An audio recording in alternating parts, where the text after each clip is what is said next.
Warung Kopi Plus Plus, wadah aspirasi warga ben oleh solusi nyoto pecinta perkasa. Malam hari ini topiknya adalah pembangunan dari desa dengan pemberdayaan yang dihasilkan dari Undang-Undang Desa Nomor 6 2014 dan PP 43 2014. Saya belum mendapatkan jawaban yang memuaskan barangkali begitu ya. Artinya masyarakat tadi banyak yang bertanya tentang kesiapan dari pemerintah desa atau pemerintah kabupaten dalam hal mempersiapkan segala sesuatunya. Kemudian juga masih apatis masyarakat kita di tingkat desa, para perangkatnya ini belum secara teknis menguasai. Nah, saya ingin dari Pak Suyono barangkali kesiapan sebenarnya dalam hal pengelolaan aset di desa. Ini kan hubungannya dengan pemberdayaan ekonomi masyarakat begitu. Kesiapan mereka dalam mengembangkan aset-aset di desa, kemudian ini menjadi sumber pendapatan desa yang untuk pengembangan masyarakat desa, pembangunan di sana ini sampai hari ini sebenarnya seperti apa sih Pak Suyono? Apakah sudah siap terjun atau masih dipoles atau bahkan belum sama sekali atau gimana? Ya, silakan. Terima kasih. Kami kemarin memang sudah melakukan kegiatan pendataan terhadap kegiatan ekonomi mikro yang ada di desa yang terkait dengan LKM, jadi Lembaga Keuangan Mikro, di mana kami data keseluruhan adalah sejumlah 489. Nah, ini ada kebijakan dari pusat, masalah keputusan bersama antara Otoritas Jasa Keuangan, Bank Indonesia dan Kementerian Dalam Negeri, bahwasanya bagi LKM yang non badan hukum itu bisa masuk kepada badan usaha milik desa. Kalau yang berafiliasi terhadap perbankan bisa menjadikan BBR, atau yang sifatnya simpan pinjam itu bisa masuk ke koperasi. Nah, ini sementara ini memang kemarin kegiatan kami untuk BIMTEK itu kita arahkan ke situ. Namun demikian, kalau yang bernaung di bawah desa, di bawah pemerintah desa, baik itu program-program yang sektoral, yang artinya yang ada di dinas-dinas terkait, kita usahakan bisa masuk kepada badan usaha milik desa. Dengan apa? Nanti kalau misal tidak masuk ke badan usaha milik desa, kalau masuk kepada di luar BUMDes maupun di luar koperasi, maka ranahnya akan masuk ke ranah OJK. Nanti di sana ada juga pasal-pasal sanksi yang kalau tidak melaporkan setiap bulan kepada OJK nanti ada semacam sanksi pembiaran. Gitu. Ya, OJK yang ada di Kediri ya, kalau di ya. Pak Suyono, kalau melihat 257 desa di Tulungagung ini, kalau tadi harus melakukan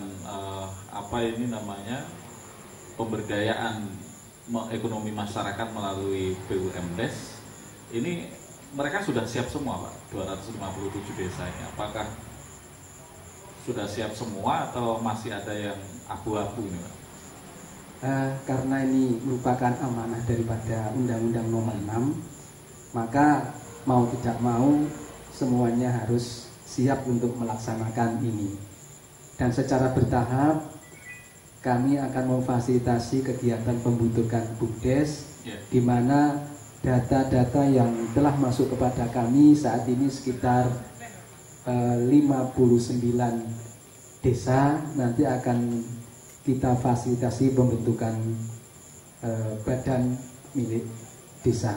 Ini terkait juga yang baru terbit, ini Permendagrinya nomor 4 yang masih kinyis-kinyis nampaknya juga nanti sebagai pedoman kami untuk melaksanakan kegiatan pendirian badan usaha milik desa. Ini meliputi bidang apa saja Pak kalau dalam amanah undang-undangnya? Meliputi bidang apa saja nih di BUMDes ini? Kalau khusus masalah maaf tadi ya, tadi Permendes, sebenarnya bukan Kemendagri tapi Permendes yang terbaru tanggal 28 Februari. Nanti kegiatan ini bisa meliputi usaha-usaha yang kegiatan di bidang yang dibutuhkan oleh masyarakat. Jadi misalkan kegiatan pengadaan sembako, terus kemudian masalah pasar desa. Pasar desa ini juga harus dikelola oleh badan usaha milik desa yang nantinya asetnya itu bisa dipisahkan dari asetnya pemerintah bisa. Dan juga misalkan desa harus bisa menciptakan potensi sumber-sumber yang ada di desa. Nah, sehingga pokoknya usaha apapun yang itu bisa meningkatkan meningkatkan perekonomian pemerintahan desa. Oke, termasuk bikin warung kopi bisa nanti ya. Bisa.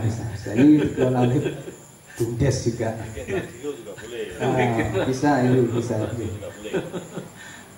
Ini akan semakin luar biasa ini kalau ini bisa diaplikasikan secara maksimal ya Pak Suyono ya. Ya. Kendala mungkin bisa disampaikan, kendala selama ini yang dihadapi dengan apa ini? Belum ada kendala ya? Sementara ini kendala karena gini, kendala di kita karena program-program itu masuk di dinas-dinas terkait. Misalkan di dinas-dinas terkait itu ada program-program yang sifatnya juga hampir sama dengan program-program yang ada yang masuk ke desa. Ini masih teman-teman dari dinas KKRI masih ada ego sektoral. Jadi yang masuk ke BUMDes ini seakan-akan loh, karena yang babat saya terus kemudian kok mau diambil BUMDes. Nah ini sebenarnya tidak begitu. Sebenarnya kalaupun dia sudah jalan tapi harus ada payung hukumnya BUMDes. Perkara pengurusnya itu monggo, pengurusnya yang lama tidak apa-apa, tapi harus ada naungan BUMDes. Kalaupun tidak di bawah naungan BUMDes yang notabene adalah peraturan desa, nanti harus diambil alih oleh OJK. Itu sementara kendala-kendalanya yang itu. Tapi mudah-mudahan bisa diselesaikan ya kendalanya ya Pak. Ya, ini beberapa kali sudah kami rapat koordinasi dengan teman-teman dinas terkait dan mudah-mudahan bisa dikeluarkan ke desa-desa. Ya. Baik, pecinta perkasa dimanapun Anda masih mengikuti Warung Kopi Plus Plus. Kenapa ada Warung Kopi Plus Plus? Ini barangkali Pak Heru tadi tanya ini plus-plusnya mana begitu? Ya ini ada diskusi, ada sebuah ruang komunikasi antara masyarakat, pejabat, legislatif, eksekutif, kemudian juga kawan-kawan LSM dan mahasiswa yang malam hari ini konsen untuk membahas isu-isu yang hangat di Tulungagung. Anda bisa mengikutinya setiap Senin jam 8 hingga jam 10 malam atau siaran tundanya di hari Rabu jam 6 pagi hingga selesai. Hari Rabu jam 6 pagi hingga selesai. Atau Anda yang belum secara lengkap menyimak, Anda bisa juga akses via YouTube. Akses via YouTube atau lihat videonya via YouTube dengan akses www.youtube.com/perkasa.fm. Baik, kita akan closing statement ini barangkali begitu mengawalinya teman-teman dari Bintara, sekjennya Pak Khalid Thohiri tentang persoalan Undang-Undang Desa dan juga PP 43 tahun 2014. Monggo Pak. Ya, saya menggarisbawahi terkait dengan implementasi undang-undang ini dan PP sekaligus Permendes. Sebenarnya ada 4 hal yang harus disiapkan oleh pemerintah daerah dalam memfasilitasi undang-undang ini. Pertama adalah capacity building aparatur desa, membangun kapasitas aparatur desa. Dan inti dari membangun kapasitas itu adalah terwujudnya good governance, tata kelola pemerintahan desa yang baik. Jadi ini yang tidak boleh lepas daripada semangat dari undang-undang desa ini. Nah itu. Nah terutama terkait dengan mohon maaf, kepala desa dan perangkat desa punya visi bagaimana membangun dunia usaha di desa. Ini yang sulit untuk mencari. Nah ini bagaimana kemudian pemerintah daerah memfasilitasi agar supaya pemahamannya undang-undang desa baru jangan hanya insentif, keliru. Kenapa? Ada ruang badan usaha milik desa, ada ruang usaha-usaha desa yang perlu dikembangkan, dan ini tugasnya pemerintah daerah memfasilitasi itu. Yang kedua adalah terkait dengan BUMDes, tadi sudah disampaikan. Jadi perlu ada payung hukum terkait dengan bagaimana pengelolaan BUMDes ini agar supaya kemudian tidak terjadi ya simpang siur, bahkan kemudian praktek-praktek yang tidak kita inginkan di dalam konteks pengelolaan badan usaha milik desa ini. Dan seterusnya adalah terkait dengan sistem informasi pembangunan desa. Itu penting. Kenapa? Itu karena bagian dari kontrol, sistem kontrol. Yang kedua adalah dalam kaitan yang sistem informasi pembangunan desa itu, pemerintah daerah harus menyiapkan, ya, mewajibkan membentuk sebuah kelompok informasi masyarakat. Selain itu juga terkait dengan manajemen pelaporan yang akuntabel. Selama ini saya kira belum sampai kemudian bagaimana dengan undang-undang baru ini untuk mewujudkan sebuah pelaporan yang akuntabel yang itu dapat diterima secara administrasi dan masyarakat. Dan khusus terkait dengan pendapatan desa tadi, di dalam Permendes itu dilarang untuk memungut pelayanan publik yang bersifat surat menyurat. Itu jelas itu saya lupa pasalnya. Yang kemarin kita mungkin di Perkasa juga membahas terkait dengan bagaimana mudin surat keterangan untuk menikah dan sebagainya. Di Permendes ini sudah jelas. Ini bukan termasuk pendapatan desa, surat keterangan, surat rekomendasi dari kepala desa. Nah, ini mungkin menjadi sebuah tekanan pada undang-undang desa yang akan kita implementasikan. Mungkin itu. Baik, terima kasih Pak Khalid Thohiri, Sekjen LSM Bintara. Melintas ke Pak Heru Santoso tentang closing statement dan harapan ke depan barangkali. Terima kasih. Yang penting kita yang di DPRD ini sesuai dengan tugas kita, fungsi kita adalah salah satunya adalah membentuk peraturan daerah. Sehingga sebagai badan legislasi kita akan menyiapkan betul peraturan daerah sebagai payung hukum pelaksanaannya, supaya tidak terjadi yang namanya ketidakmengertian, kesalahpahaman, sehingga ini menimbulkan dampak negatif sampai bisa masalah hukum. Sehingga kita menyiapkan betul payung hukumnya sesuai dengan peraturan perundangan yang ada. Khusus untuk Undang-Undang Nomor 6 ini, maka kita siapkan perda tentang peraturan daerah dan perda kita tentang pengelolaan keuangan desa, lalu tata cara pemilihan, pelantikan masa jabatan kepala desa. Khusus untuk perangkat desa belum, karena memang PP-nya juga belum turun.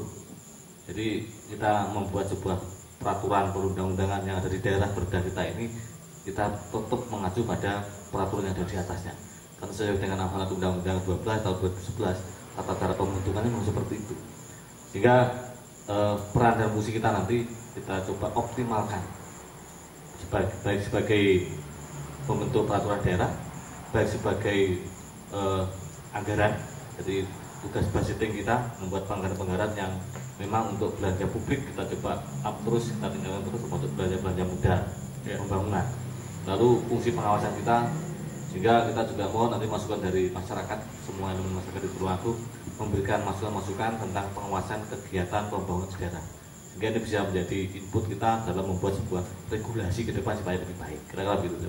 Ya, terima kasih Pak Heru Santoso, Ketua Banek DPRD Kabupaten Tulungagung, sudah hadir bersama kita. Monggo Pak Joko.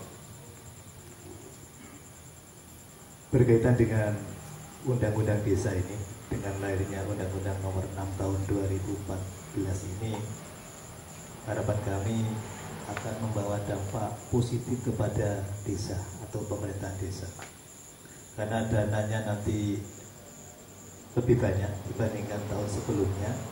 Maka kepala desa dan perangkat desanya atau pemerintah desa harus banyak atau mempunyai inovatif, kreativitas atau terobosan-terobosan baru dalam rangka meningkatkan kesejahteraan masyarakat khususnya di desa. Begini.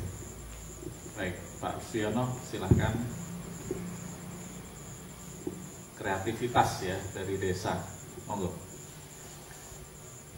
Potensi desa yang sampai saat ini belum dioptimalkan untuk pengembangannya, maka dengan adanya badan usaha milik desa akan mewadahi semua yang ada kegiatan ekonomi di desa yang notabene adalah untuk meningkatkan kesejahteraan masyarakat desa, sehingga apabila pembangunan di desa dapat berjalan dengan baik, diharapkan akan berimbas pada naiknya kualitas hidup masyarakat, karena salah satu tetapnya miskin desa yang tergolong miskin karena secara relatif tidak memiliki infrastruktur, fasilitas-fasilitas penting yang hanya menunggu pembangunan dari pemerintah daerah atau pemerintah pusat. Terima kasih Pak Suyono hadirnya malam hari ini, dan saya akan akhiri dengan potongan syair lagu desa dari Bang Iwan Fals. Bunyinya begini: desa harus jadi kekuatan ekonomi agar warganya tidak hijrah ke kota. Sepinya desa adalah modal utama untuk bekerja dan mengembangkan diri. Walau lahan sudah menjadi milik kota, bukan berarti desa lemah tak berdaya. Desa adalah kekuatan sejati, negara harus berpihak kepada para petani. Entah bagaimana caranya, desalah masa depan kita. Keyakinan ini datang begitu saja karena aku tak mau celaka. Desa adalah kenyataan, kota adalah pertumbuhan. Desa dan kota tidak terpisahkan, tapi desa harus diutamakan. Di lumbung kita menabung, datang paceklik kita tak bingung. Masa panen, masa berpesta, itulah harapan kita semua. Nah ingat tapi, tengkulak-tengkulak bergentayangan, lintah darat pun bergentayangan.